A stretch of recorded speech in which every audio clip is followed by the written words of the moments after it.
Hello and welcome to Old Ways Gardening and Prepping. My name is Teresa. I would like to welcome you each into our living room where we're going to have some fun cleaning mullein seeds and learning more about the traditional uses of mullein for Native Americans. Now, this is part of Native American Heritage Month.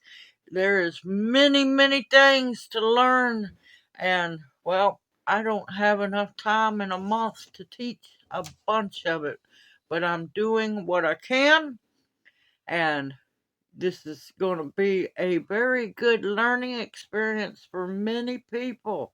So, with that being said, I'm fixing to move the camera around and we're going to have some fun cleaning some mullein seeds, learning how to do that, and learning more about Native American heritage. All right. All right. Now I've gotten a little bit started here. That right there is mullein seeds. Thousands and thousands of mullein seeds. Each little speck is a seed. And I have it on a cookie sheet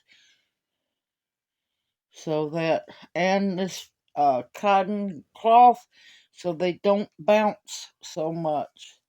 Now, and you can roll them a little bit easier. Now, watch this.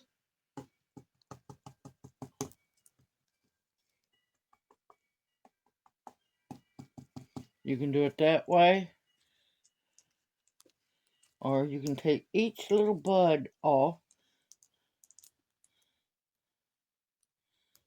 and try to get as many out as you possibly can. Now, first off, mullein is not native to North America, not whatsoever. Europe, Eurasia, and Africa, upper parts of Africa. The first written, and I said written, documentation of mullein being brought over was with some Puritans in 1635 because they grew mullein in their gardens because they knew it was medicinal. Well, we all know how mullein likes to wander and travel. So, right now you'll know when some of them are not done. You can feel it. It'll be soft and fluffy. The ones that are done are going to be hard, and you're going to have to squish them real good to get all those seeds out. But don't worry, I have a very nice strainer. This was just in the bottom of the bag I harvested these and put into. Okay, now, of course, mullein traveled by the wind and also by other people. So, first time it came in written documentation was 1635 by the Puritans. Now, many tribes use mullein. They knew the healing ability of mullein. It is, to many tribes, a very sacred plant, used only for medicinal purposes and sacred ceremonies as well. Sometimes it was put upon the stones in a sweat lodge to let them smoke inside. Sometimes it was the leaves were harvested and cut, well, let dry, and then shredded up, added to smoking mixes, also in mixes for ceremonial smoking purposes. Like I said, they knew about the medicinal abilities of it too. The Abenaki and many other tribes would take the root of the mullein plant because the root has pain relieving abilities, and they would give them big roots, not little roots, big roots to babies who were teething, and they would chew on the root and they would get pain relief from the cutting teeth. Now, the roots are medicinal and also very edible.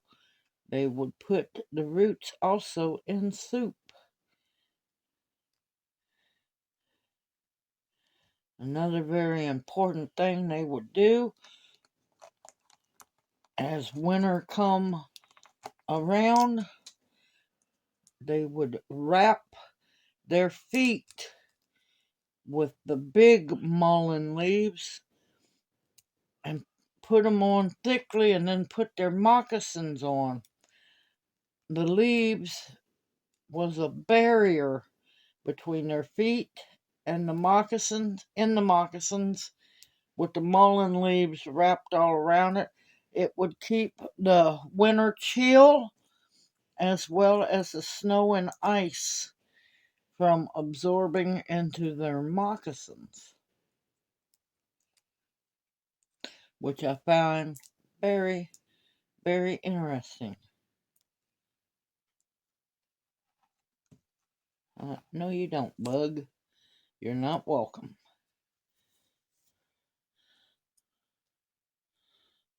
I'm glad I caught that bug. Looked like a weevil larva. That's why you always pay attention when cleaning your seeds. And needless to say, I have plenty of mullein seeds, y'all.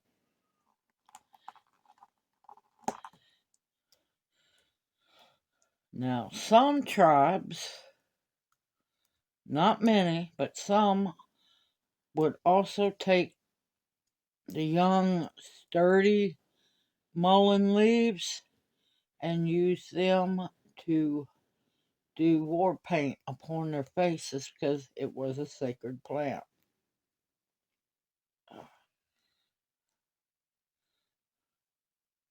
And then once again, we come around to the white settlers and the cowboys who called mullein cowboy toilet paper. They didn't see the sacredness and the wonderful benefits of mullein. But yep, they would use the bigger leaves for, going to the bathroom. Not to help promote going to the bathroom, but to wipe with. A lot of these aren't quite ready to go. When they're good and brown and hard, they are ready to have the seeds taken out. Now, you don't have to be meticulous like this. You could also lay one down, one of the fronds down, and roll a rolling pin gently over them to break up the pods and not crush the seeds. Now, of course, back in the day,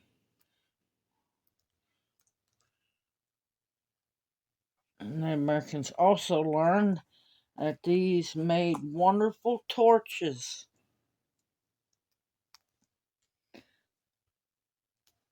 They didn't always harvest the seeds.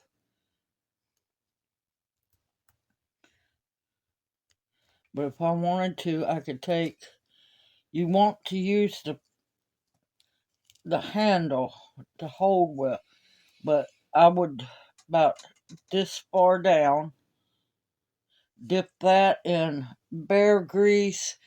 They would also use melted beeswax, buffalo grease, something that would burn. And these are known as torch plants as well.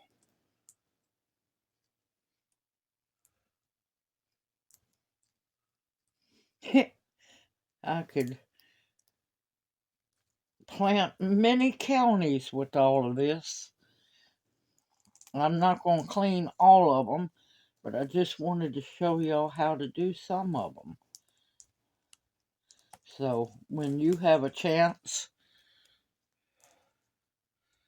to harvest mullen spikes, now you don't get the mullen spike until the second year.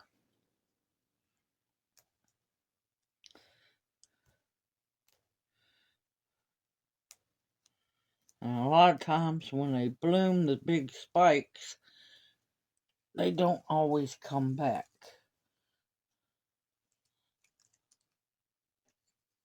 No, you don't.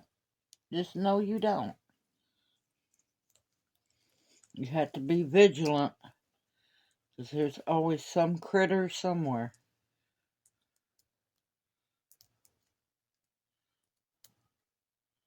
But yes, they made tea with it, because they knew that it would help with chest congestion, coughing, sinuses, sore throats, muscle aches.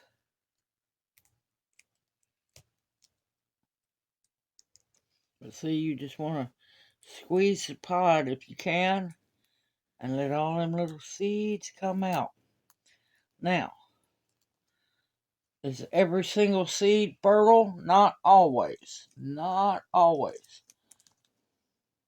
See, take your pod and squeeze.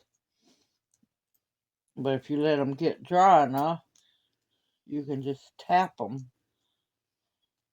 on like the cookie sheet that I'm using, and the little seeds will pop off or pop out, and there's a bunch of them in each pod. Now, when you go to harvest them as gently as you can, because the seeds will, because a lot of these pods are open, the seed can automatically start falling out. It happened to me when I was harvesting these, and I just shook each one of these stalks and let some seeds hit the ground, because I want a whole big patch of mullen next year.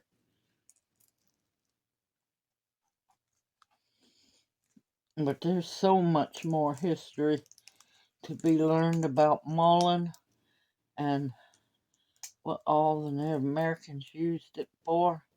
I thought it was neat about using the big roots as a teether for babies.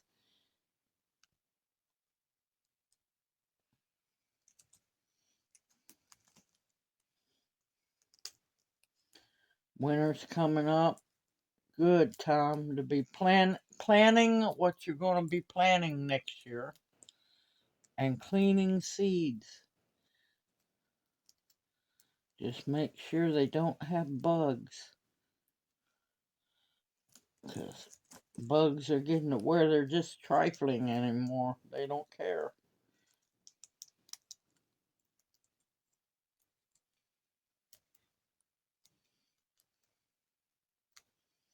Alright, I'm going to clean a few more and I'll bring you right back. Alright, I have a nice little pile of mullen seeds. Now, there's still going to be seeds all on here, but I am nowhere done with these. Now, these come off the plants. For those that been Owl's family members for a while, these come, those spikes came off the plants. Not all of them, but most of them that I planted. No bug. That I planted and about middle spring, transplanted them. Now this is an extra fine sieve that I got from the Asian market. Now I'm going to put that towel back into the gathering bag because I'm nowhere done cleaning those seeds. Look how many seeds there are. Yes. Look at all those potential mullen babies. Am I going to plant all these? Oh my God, no. It'd be a mullen apocalypse. Now, if you notice, this is an extremely fine mesh sieve. Now, the best places I found to get the mesh ones this fine is at your Asian markets. If you have a local Asian market, yes. And it was not expensive. It was, I think it was $4, which is not bad at all. And this is keeping most of the plant material inside. Now, of course, there are bigger mullen seed being held in the sieve. And what I will do is all of this, the chaff, I will save and cast it out somewhere.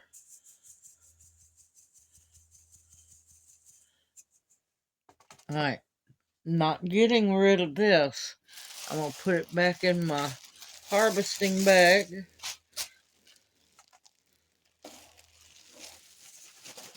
And get back to doing it, cleaning those seeds out at a later date. But look at all those glorious mullen seeds.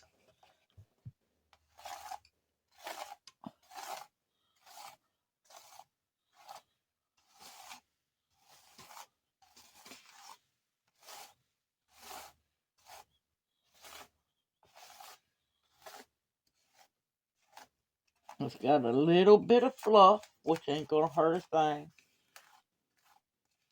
I might even sift them again. Who knows? Look how many that is. That is thousands and thousands of potential mullen plants. Simple, easy, homegrown, organic. If I can grow it, you can grow it too. Alright, I'll be right back.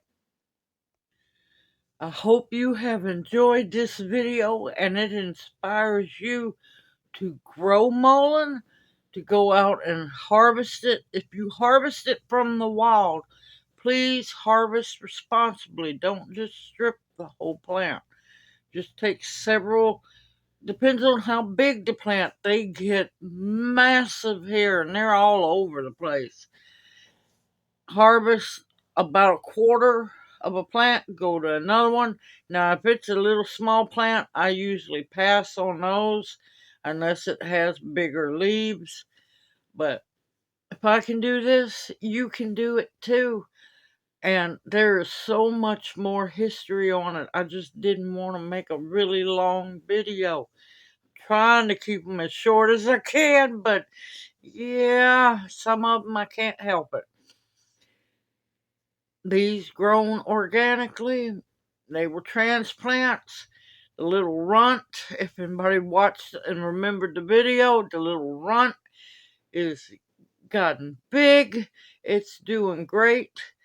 And when I harvested the mullen spikes, I did shake them all around where I have them growing.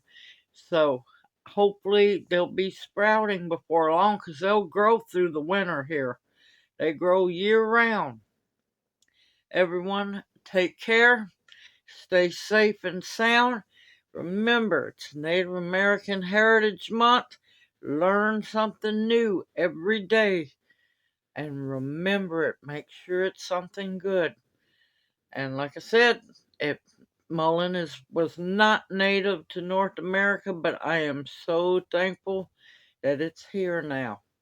Everyone, take care, stay safe and sound. Continue to stock up your pantry with foods that will nourish and sustain you. If you're not doing it now, then you'll never know or understand why you should. Medicinals like the mullen that will heal you, protection of all kinds, and above all else, the bare essentials to survive on. I look forward to seeing you in my next video, and may you each be blessed. Hoot hoot. Mwah. Love y'all, and I'll see you soon. Y'all take care and stay safe and warm.